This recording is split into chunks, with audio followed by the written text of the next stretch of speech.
પંખીના માળા જેવડા ગામની આ વાત છે. આ વાતને આશરે 450 વર્ષ જેટલો સમય થયો હશે. દહે ગામની બાજુમાં આવેલા લેઉતડ ગામમાં એક રૂખી સમાજનો દીકરો રહે છે અને ગામમાં એક નાગર બ્રાહ્મણની દીકરી રહે છે.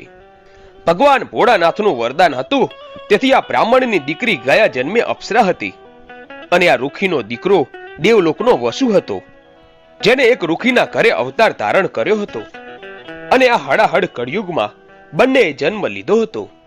આ જગતને ખબર ન હતી કે આ બંને કોણ છે, પણ આ તો ઋષિ મુનિના શ્રાપને કારણે અવતરેલા હતા. હવે બંને એક જ ગામમાં એકબીજાના મોહમાં પડે છે અને બંનેના સંબંધ બંધાણા છે. ત્યારે દીકરો કહે છે કે તું તો બ્રાહ્મણની દીકરી છો અને હું તો એક રૂખીનો દીકરો ઢોલ વગાડનારો છું. આ જગત આપણને બંનેને ક્યારેય કબૂલ કરશે નહીં. આમ વિચારીને બંને જણા ગામ મૂકીને ભાગી જાય છે અને એક શંકર ભગવાનના મંદિરે જઈને બંને એકબીજાને સામ સામે ફૂલની માળા પહેરાવીને લગ્ન કરી લે છે. હવે લગ્ન કરીને બંને જણા પાછા પોતાના ગામ તરફ આવે છે. ત્યારે આ દીકરી કહે છે કે અરે સ્વામીનાથ, આપણી ઓળખ તમને યાદ છે કે હું સ્વર્ગની પુતળી છું અને તમે એક વસુ છો. આ તો ઋષિ મુનિને શ્રાપને લીધે આપણે આ ધરતી ઉપર અવતાર ધારણ કર્યો છે. હું તો ઇન્દ્રના દરબારમાંથી આવું છું. આ જગત આપણને ઓળખતું નથી, પણ આ ગામને આપણે સાબિતી આપવી છે કે આપણે કોણ છીએ.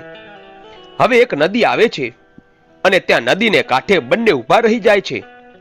દીકરીના ગળામાં વરમાળા છે, માથે મોડિયો છે, હાથે મીંડોળ બાંધેલો છે, પાનેતર પહેરેલું છે અને રૂપરૂપનો અંબાર એવી આ સ્વર્ગની અપ્સરા ધરતી ઉપર અવતાર ધારણ કરીને નદીની કાંઠે ઊભી છે અને પોતાના પતિને કહે છે કે હવે તમે ગામમાં જાઓ અને ગામમાં જઈને મુખીને કહો કે અમે લગ્ન કરી લીધા છે.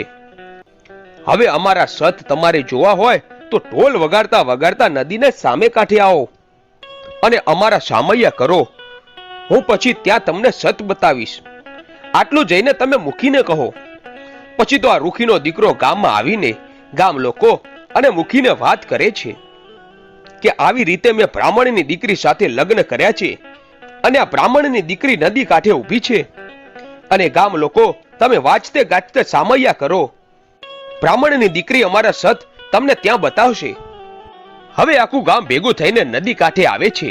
ઢોલ વાગે છે અને બંને વરઘડિયા ઊભા છે. છેડા છેડી બંધાયેલી છે. ત્યાં તો સતીએ પોતાના હાથ ઊંચા કર્યા અને પોતાના પતિને કહે છે કે અરે સ્વામીનાથ, જાઓ, મારી દેવીનો આદેશ છે કે તમે હવે સ્વર્ગે સીધાઓ. તમે ત્યારે જ સ્વર્ગે સીધાવજો જ્યારે હું રાખ બની, ફૂલનો દડો બની અને સવા વેતની નાગણી બની જઈશ અને ફૂલના ઢગલામાંથી હું સવા વેતની નાગણી જીભના લબકારા મારું ને, ત્યાર પછી જ તમે સ્વર્ગે સીધાવજો. કેમ કે હું સતી છું.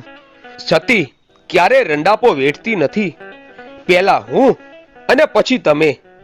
આટલું બોલે છે અને ઢોલ નગારા વાગે છે અને ત્યાં તો સતીનું સતીત્વ જાગૃત થાય છે અને એના હાથની બંને હથેળીમાંથી કંકુ ખરવા લાગે છે અને આ દીકરીનું સ્વરૂપ થોડીક વારમાં તો વિકરાળ થવા લાગે છે.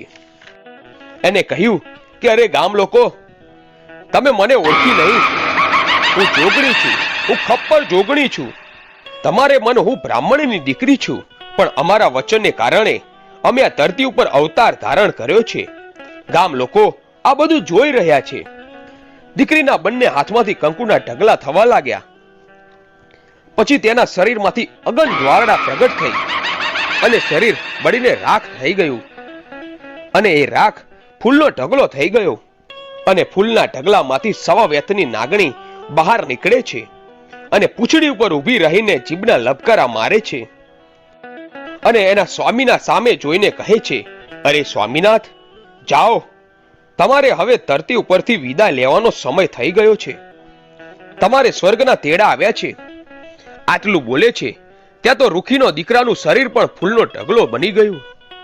હવે ગામ લોકોનો પસ્તાવાનો પાર રહ્યો નહીં.